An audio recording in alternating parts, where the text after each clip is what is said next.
This is Jordan Tower with JT News. Okay, so Wendy, I don't know if you caught Kanye West's rant yesterday against Jay-Z. You know, he ranted against Jay-Z about a bunch of stuff. And it seemed like he was really mad that he wasn't on Drake's Pop Style song. Now, he blames that a little bit because of the Meek beef with Drake, you know, and Jay-Z's allegiance. But then he really blames it on the Apple Tidal beef, okay? Now, Kanye was the biggest advocate for, like, you're only going to get my album on Tidal. You're not going to ever get it on Apple Music. Now he seems like he regrets ever saying that. Now, for me, I think it's ridiculous that he keeps talking about, yo, Tidal, it's time for you, Tidal, and Apple to sit in a room and get their differences aside. Like, there's this existing beef, like Apple's over there just like, okay, how are we going to take out Tidal, guys? You know, like, that doesn't even make sense. 3 million subscribers. It's Tidal has 3 million subscribers, and maybe only 1 million are monthly. Like it could be. It's like McDonald's worrying about, you know, Joe's hamburgers. Yeah, it's crazy. It's like, and why would they buy Tidal when Tidal's going to have to go bankrupt at one point? You know, and they know that those subscribers will just stop. I don't think they can even get bought. I don't know. I have no idea why Tidal was started. Basically Jay-Z, he gave his best shot. Remember, me and you talked about that when he just bought it. We were kind of excited about it. Like, maybe, is it the Oprah effect? Is it just going to go up? You know, but it wasn't, unfortunately. But like, the only thing I could see is like, you see all these people that signed on with Tidal, that it would be bad for them if they got sold to Apple. It would be expensive, but they would take a price cut on getting a direct deal with Apple. Like, you know, Nicki, Daft Punk, Deadmau5, all these people that signed on with Tidal. The only thing that makes Tidal worth something is having these exclusive relationships with these artists. But they could easily just break that was the plan, wasn't it? Yeah, and they could easily just leave and go get their own Apple deal for $10 million each. Yeah. But if Tidal sells to Apple for 60, 100 million, whatever it's worth, right? They're going to take a price cut because they're going to divvy that up amongst all of them, then still be signed to Apple, getting less money because they couldn't negotiate their deal. So Kanye's rants about Tidal and Apple, why are they dumb?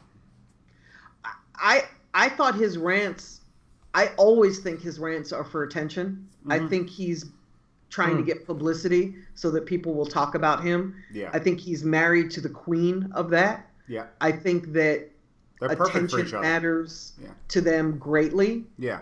So when he speaks publicly, I don't pay him any attention. So I don't really know what his rant was about.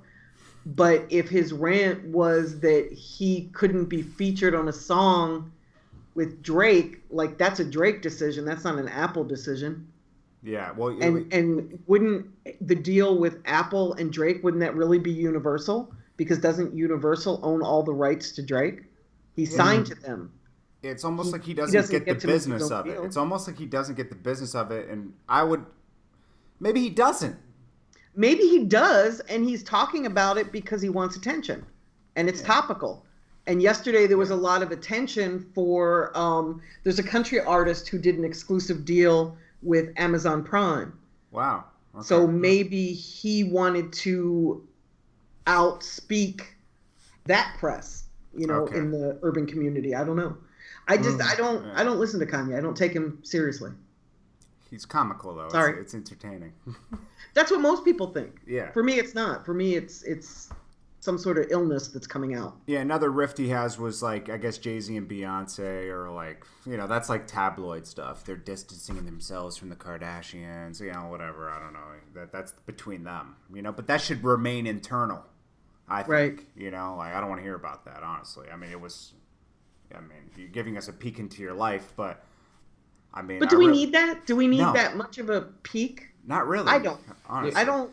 I mean, I'll report on it, but I'm not really that interested, you know? Right. Yeah. I love seeing the behind-the-scenes things that social media has brought us, but I really hate, like, the drama and the bullshit. Yeah. Like, some of my favorite rappers, like, I look at their lives and I'm like, wow, you're really a pussy. And it's really disheartening. Or it is. It'll be like super drama fueled. It's like, dude, wow, like really? Like really?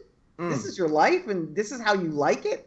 Like, dude, goddamn, your life is, loving hip hop. Get over it. What do you think, Greg?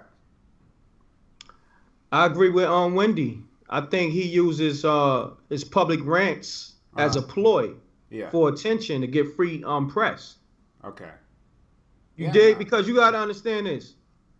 An artist at his stature, he probably got to have a publicist that charges a minimum of, just say, $10,000 to $20,000 a month, right? Yeah. He need a prestige, media firm to represent him, right? So why pay that when I'm going to get paid?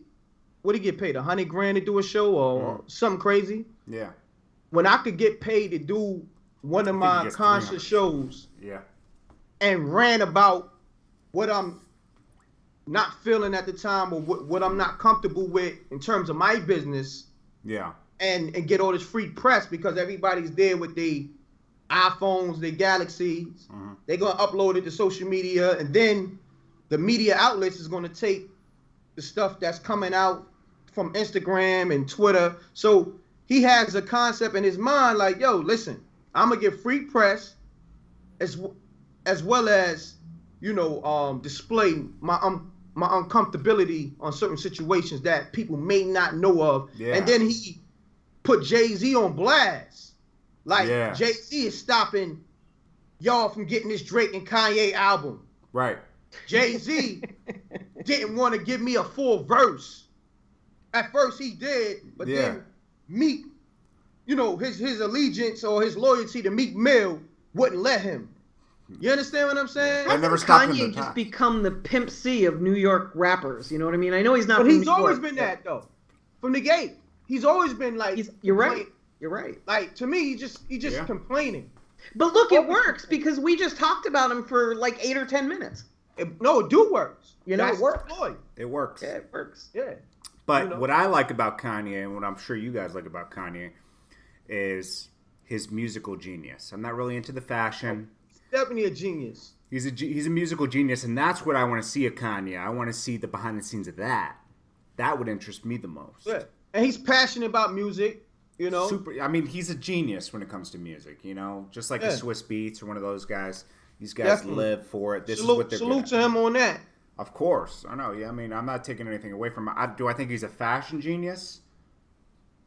No, but a lot of other people would beg to argue with me about that. I'm not a fashion guru, so I'm not one to even judge that, Yeah, definitely. I wouldn't wear it, but a lot of people do. I love that he brought the attention of fashion into hip-hop. Like, hip-hop always had a fashion sense. It's one of the pillars of hip-hop. But he brought, like, that next level shit, like that mature into hip-hop. That's true. We got to give him that. And he inspired a lot of other fashion brands in hip-hop, absolutely. I have to say. So definitely. He's definitely a trendsetter. Salute. Give him that. Okay.